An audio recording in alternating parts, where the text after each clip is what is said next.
नवविध कालमानों में सौरमान और चांद्रमान, इन दोनों का बहुत महत्व है। सबसे ज़्यादा यही दोनों मान प्रयोग होते हैं। सौरमान के अनुसार हम लोग अयन, गोल, ऋतु इत्यादि का निर्णय करते हैं।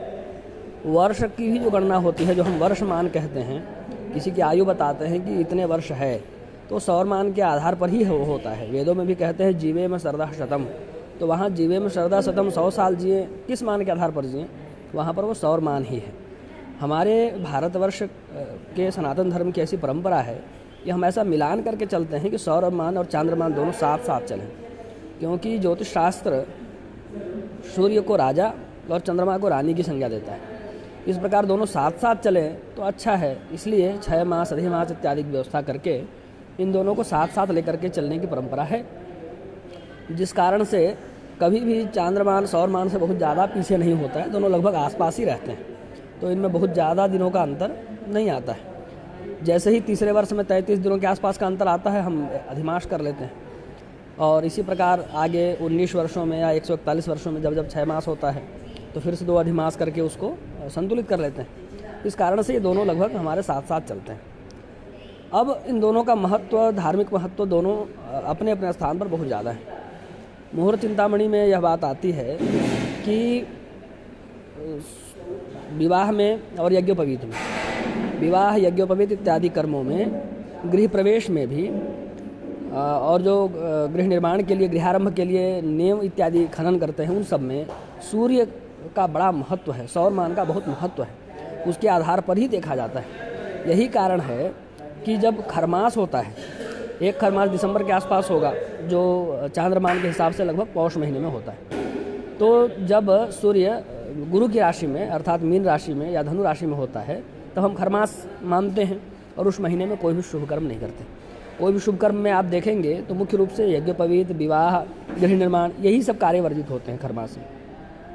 सौरमान का अपना बहुत महत्व है, यह बिल्कुल स्पष्ट है। और चांद्रमान के हिसाब से देखें तो वर्ष की जो प्रवृत्ति होती है वो चांद्रमान के हिसाब से होती है, वर्ष की प्रवृत्ति। और जो व्रत त्यौहार हम लोग अन्य जो भी व्रत त्यौहार मनाते हैं, एकादशी करते हों, गणेश चतुर्थी करते हों, नाग पंचमी करते हों, देव दीपावली करते हों, अथवा दीपावली मनाते हों, अन्य भी जितने पर्व त्यौहार हैं वो सब ज़्यादातर पर्व त्यौहार चांद्रमान के आधार पर हैं। और गृह प्रवेश है और जो संस्कार से संबंधित चीज़ें हैं जैसे यज्ञोपवीत है, विवाह है, उन सब में सौरमान का अपना महत्व है। इन दोनों को लेकर के ऐसी भ्रांति हो सकती है कि दक्षिण भारत में और उत्तर भारत में बहुत अंतर होगा, लेकिन ऐसा नहीं है। दोनों ही स्थानों में सौर और चांद्रमानों को लेकर के लगभग एक जैसी बातें हैं और एक जैसी मान्यता है। हाँ, मास को लेकर के थोड़ा सा अंतर आता है कि दक्षिण भारत में अमावस्यांत मास प्रचलित हैं चांद्रमान के आधार पर, और उत्तर भारत में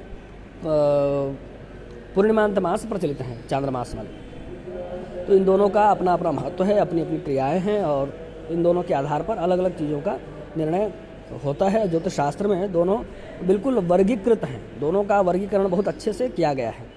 और मुख्य रूप से आप पंचांग देखें भी, पंचांग में जितनी भी चीज़ें हैं, वार को छोड़ दिया जाए तो अन्य जितनी भी चीज़ें हैं, तिथि हो, नक्षत्र हो, योग हो, कर्ण हो, उन सब में तो सूर्य चंद्रमा का आपसी तालमेल या आपसी संयोग या आपसी संयोजन ही महत्वपूर्ण है। इन दोनों के आधार पर ही ये सब पंचांग के चारों तत्व जो है बनते हैं। वार के लिए केवल सूर्योदय से सूर्योदय गणना की जाती है। तो इस प्रकार से सूर्य और चांद्रमान दोनों का अपना अपना महत्व है। दोनों अपने अपने क्षेत्र में, अपने अपने विषयों में उनका अपना अपना वैशिष्ट्य है, और उसके आधार पर ही पूरे भारतवर्ष में इन दोनों का आचरण किया जाता है।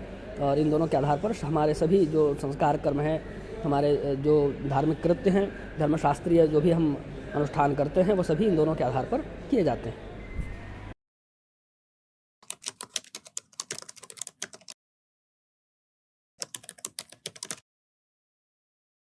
श्रीमते रामचंद्राय नमः।